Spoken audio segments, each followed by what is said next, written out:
man, do we have an awesome video for you today. I mean, an awesome video. You know, ever since I was a little kid and I watched the movie The Alamo with John Wayne, that is a great movie, by the way.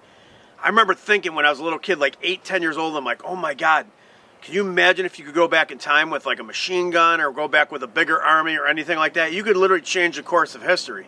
And I thought about this with like the Roman Empire, the Civil War, you know, just different things like different battles. And I mean, could you imagine going back to like even like the Crusades or something like that and having a belt-fed machine gun or like the Roman Empire? You could literally change the course of history.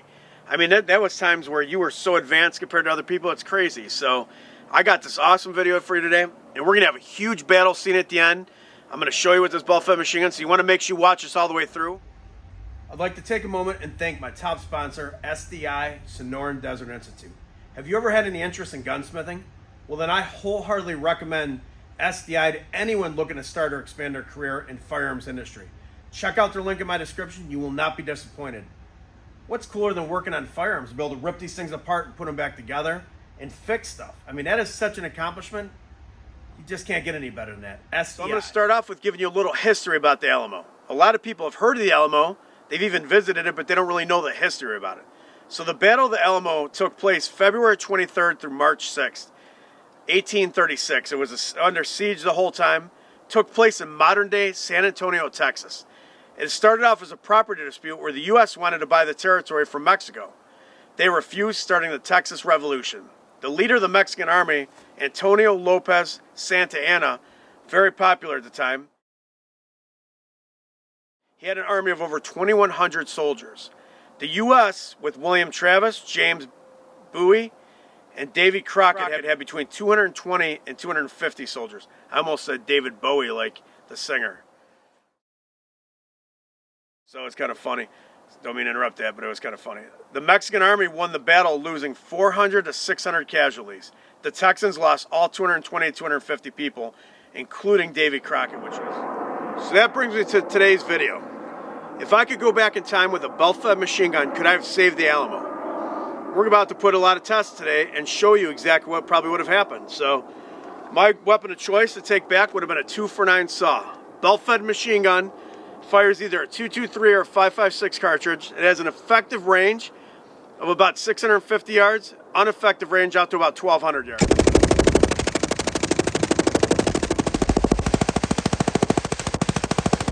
So this is not, M60 would have been my second choice, or a 240 Bravo. The reason why I took this is it's a little bit lighter in case I had to move around a little bit. It shoots a little bit faster than the M60 or the 240, and it's a little bit lighter round so I could carry more ammo too. So if I could go back in time and have 10,000 rounds in this bad boy, man, could I change history big time. So back then with the muzzleloader, a soldier could fire anywhere from 2 to 5, probably 4 shots a minute. Which 4 being like a very well-trained, awesome soldier, and one not so well, probably about 2 per minute. This bad boy, by myself, I could shoot 850 rounds per minute. 850 rounds per minute. So I could basically do what about 500 to 600 soldiers could do in the same time frame, but I could do it faster almost and just keep it going too. Just keep throwing belts in there and all that stuff like that. So I really think this could have been a game changer big time. So there's a lot of different ways people were using to defend themselves. Some people even use psychological warfare and beat the war drums. I'll give you an example.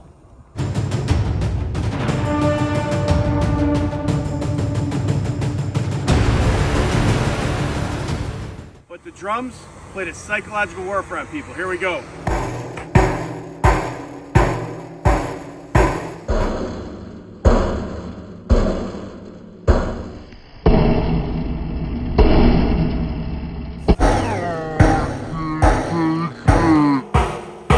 Took care of the more undisciplined soldiers, but sometimes you get the disciplined ones that come right through that psychological warfare. I'll show you right here.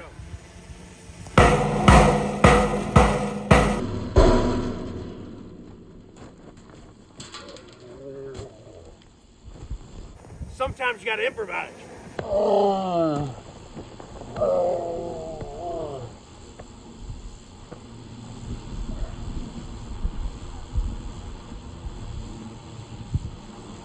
So here's my drawing of the Alamo. I know I should be an artist.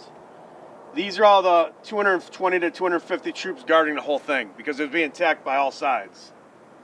with a main assault coming from the one end, but they were attacking from all sides, so they had to have troops everywhere. So with all 250, let's just say it's 250 for sure, spread equally around the Alamo, that spreads everything kind of thin.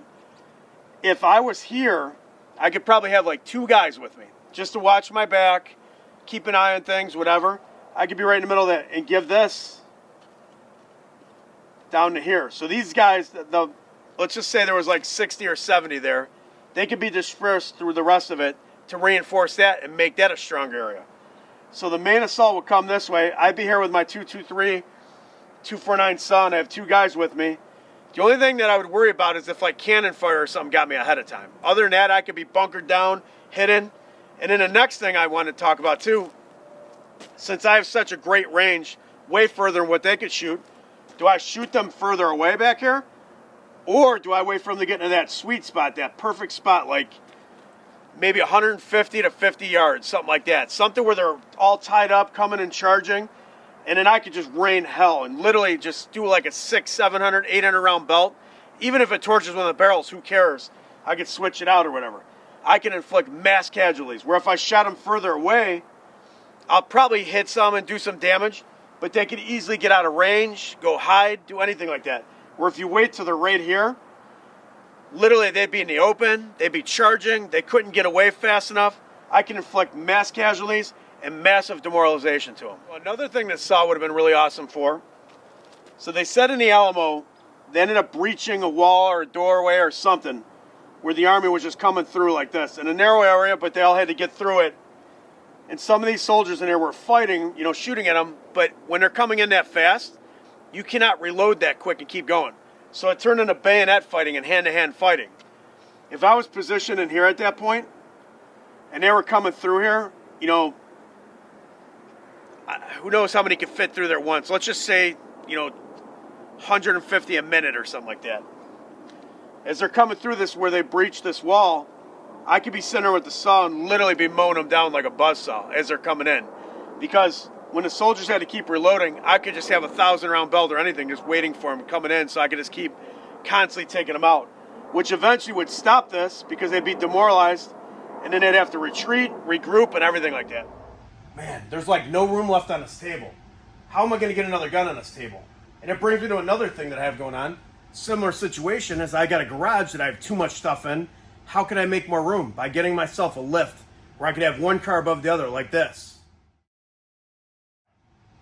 And the place to get that is Mechanic Superstore. They have a whole variety of different kinds of lifts. I'm going to show you a couple other different kinds too. I don't know about you, but if you're one of those people that works on your vehicles laying on your back, definitely sucks. You need to get yourself a lift. It'll make things so much better. Because this ain't fun at all.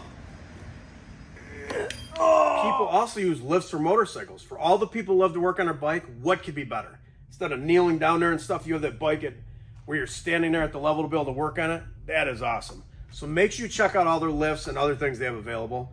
Trust me, you'll never make friends faster than ever having a lift. I can promise you that. I'm going to tell you something else too. One of the other things they have to offer is lifetime technical support. If you ever have any issues, any questions, or anything, lifetime technical support.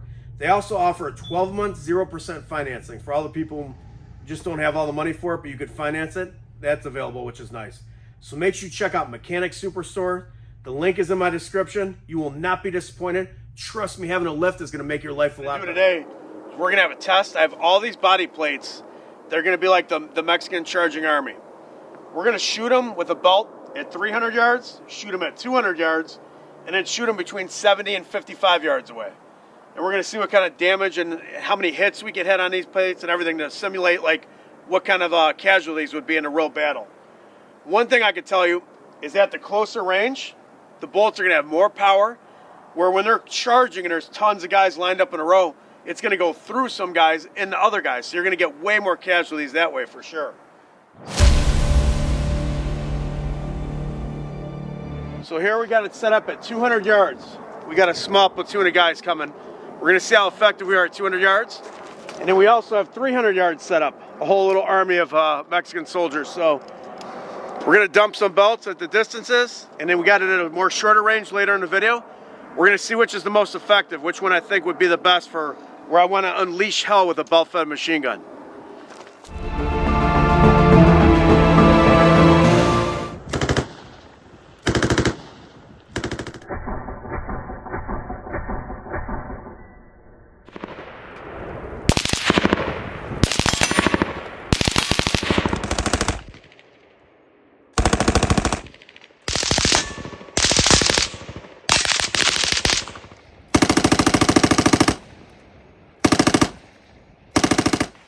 The kill ratio definitely goes down at 300 yards. We actually hit 14 out of 18, but they were sporadic hits. Some would have been just wounding people, some were headshots and stuff, but not as much as I thought, but still 14 out of 18 at 300 yards, you know, rocking out a belt. And again, there would have been more people, so it would have been more kill. I'm just kind of doing like a ratio of how many I hit versus how many were here, so.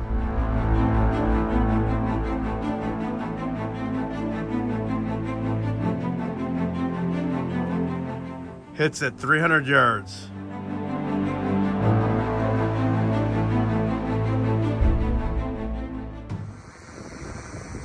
We got a small squadron or platoon about 200 yards away. Let's see what we can do to them.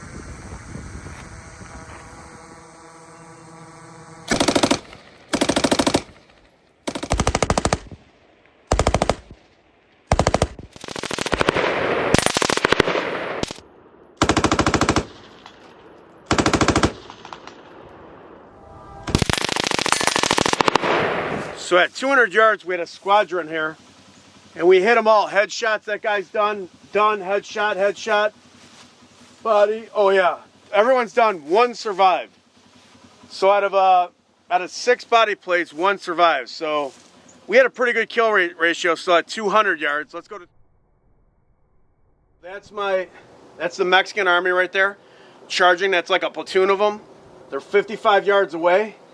So what my idea was to get as many in range as possible where they're close enough that they can't run away, but I could inflict severe casualties with this thing. So we're gonna unload a big belt. We're gonna go down there and see how many hits we made.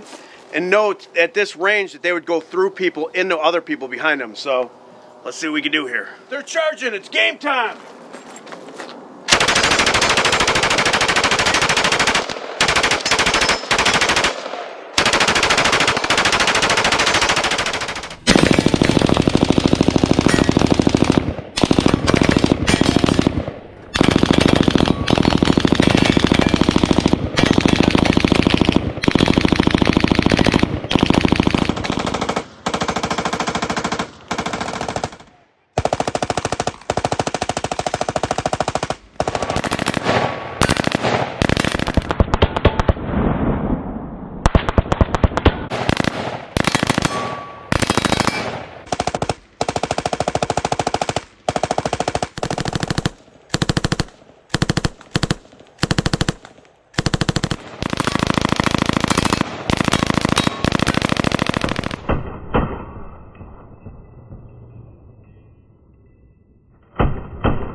Yeah, get some, get some! What the hell?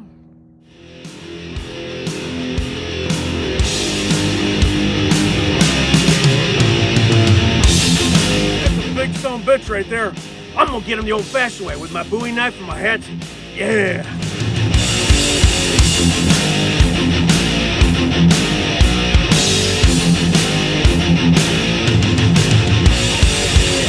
Biggest fight on the hill in the early days, caused a chill deep inside. Shouting gun on they run through the endless gray, on they fight for the right, yes but who's to say? For a hill men would kill, why they do not know. Sniffing wounds test the pride. Men of five still alive through the raging blow, gone insane from the pain that they surely know. For whom the bell tolls, time marches on. For whom the bell tolls.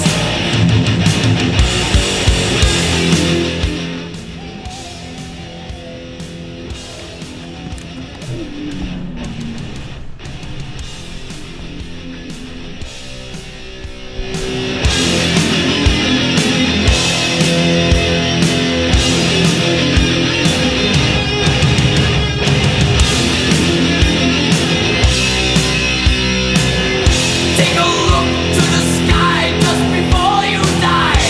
It's the last time you will. Rock and roll, massive roar fills the crumbling sky. Shattered door fills the soul with a ruthless cry. Stranger now are his eyes to this mystery. Here's the silence so loud. Crack of dawn, all is gone except the will to be. Now they Holy shit, is this son of a bitch heavy. Ugh. Gotta get him back over the border, though. So I can do him in the right way. And legalize.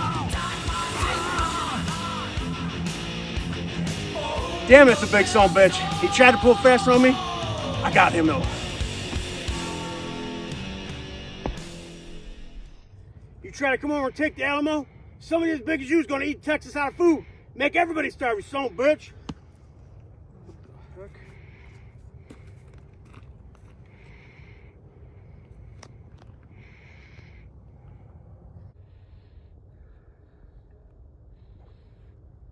So we're gonna come down and inspect the damage. I did a pretty good sized belt. I switched out my barrel, which is kind of cool. We're gonna see what kind of damage we did to this one platoon of soldiers.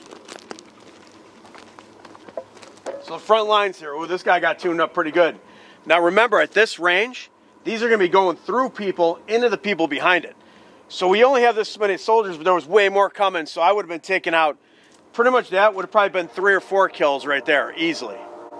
This guy got tuned up pretty good. This guy got some shots. I mean, these are all casualties, done. Quickly, too. We're talking in a matter of seconds. This guy, no, he didn't survive. He's done.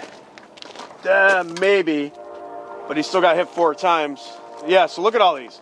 And again, like I'm saying, they came in lines and waves of people. So this would have went through people, hitting people in the leg, arm. Even if it didn't kill them, it would wound them and get them out of the battle. All these people, all deceased up there. Let's go to the second line here. Oh my God, headshot. Yeah, he's done. Body shots, look at all these. Again, there would have been a whole nother wave of people behind them. Because when they came in their squadrons like that, they all came running at the same time and did a charge. That's where the machine gun would be most effective, where I had them in range, close enough that they couldn't retreat. There was nowhere they could run, and it'd be like a turkey shoot, kind of. Look at all these. Look at all these casualties. Done. Look at all the hits. Hits, hits. And again, each one of these hits is 3 or 4 people being wounded or killed behind it, too. This guy really got tuned up good. So what this boils down to today is, with a belt-fed machine gun, probably 99% chance that I was going to save the Alamo. Because one way or the other, either I would have killed enough of them with it, or scared them to death to go the other way, so we would have saved it. So that was a pretty cool video. I got some awesome videos on the way. I mean awesome videos. You definitely want to miss these next ones, man. I'll tell you what. Probably my next 10 videos are going to be one-of-a-kind, awesome videos again. Every 2 weeks on Wednesday, 7 p.m., between 6 and 7 p.m. A lot of people don't get notifications, and I don't get put on homepages and stuff. So make sure you check out my channel. Every other Wednesday between 6 and 7 p.m., I'm going to have a video.